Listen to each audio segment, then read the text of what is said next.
Selamat sore sahabat mania. Bertemu lagi bersama saya Andi Tony Suryadi. Pada kesempatan kali ini saya akan membahas mengenai data and knowledge management.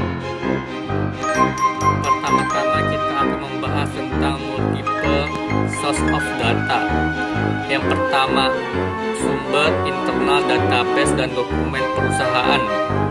Yang kedua, sumber pikiran, pendapat, dan pengalaman pribadi. Dan yang ketiga, sumber eksternal, database komersial, laporan pemerintah, dan situs web perusahaan. Selanjutnya kita akan membahas tentang apa itu definisi tentang Big Data. Big Data itu sendiri adalah pengumpulan dan penggunaan informasi dari berbagai sumber untuk membuat keputusan yang lebih baik di bidang yang menangani cara untuk menganalisis, mengekstrak informasi secara sistematis, atau berurusan dengan set data yang terlalu besar ataupun kompleks untuk ditangani oleh sebuah perangkat lunak. Selanjutnya, apa itu mengelola Big Data? Terbagi menjadi 4. Yang pertama, ketika Big Data dianalisis dengan benar, dapat mengungkapkan pola dan informasi yang sangat berharga. Yang kedua, data environment digunakan untuk merancang sumber data yang akan digunakan dalam pembuatan laporan yang menggunakan data report.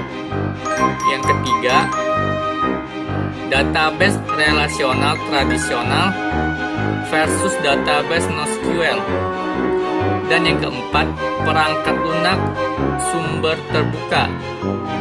Selanjutnya kita akan membahas tentang karakteristik Big Data. Big Data itu terdiri dari 3. Yang pertama itu volume. Volume adalah ukuran data.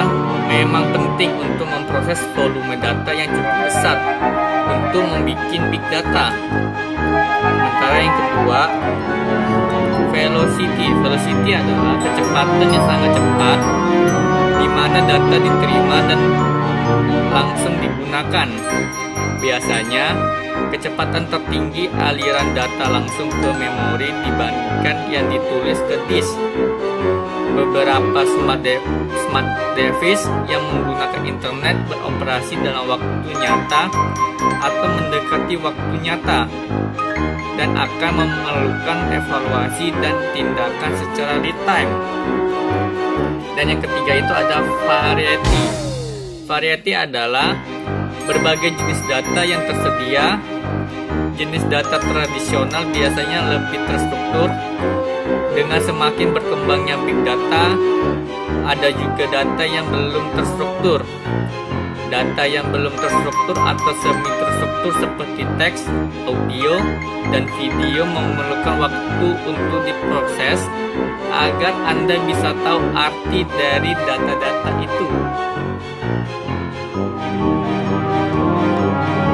Selanjutnya kita akan membahas tentang leveraging Big Data. Yang pertama itu menciptakan transparansi. 2. Mengaktifkan eksperimen. Yang ketiga, mengelompokkan penduduk untuk menyesuaikan tindakan. Yang keempat, mengganti atau mendukung pengambilan keputusan manusia dengan algoritma otomatis. Yang kelima, mengembangkan model, produk, dan layanan bisnis baru. Dan yang keenam, organisasi dapat menganalisa lebih banyak data. Selanjutnya kita akan membahas apa itu database approach. Adalah suatu sistem perangkat lunak untuk memperlihatkan, membuat, memelihara, dan memberikan kontrol kepada siapa saja, khususnya application program yang dapat mengakses database tersebut tanpa ada kesulitan untuk memperbarui dan membagi data. Terbagi menjadi 3. Yang pertama, data redundancy, yaitu data yang sama bisa dilakukan di 2 atau lebih lokasi. Yang kedua, data isolation, yaitu aplikasi tidak dapat mengakses data yang terkait dengan aplikasi lain. Dan yang ketiga, data inconsistency, yaitu berbagai data yang tidak dapat disetujui. Sekian dari presentasi dari saya. Apabila ada kekurangan atau kesalahan, terima kasih.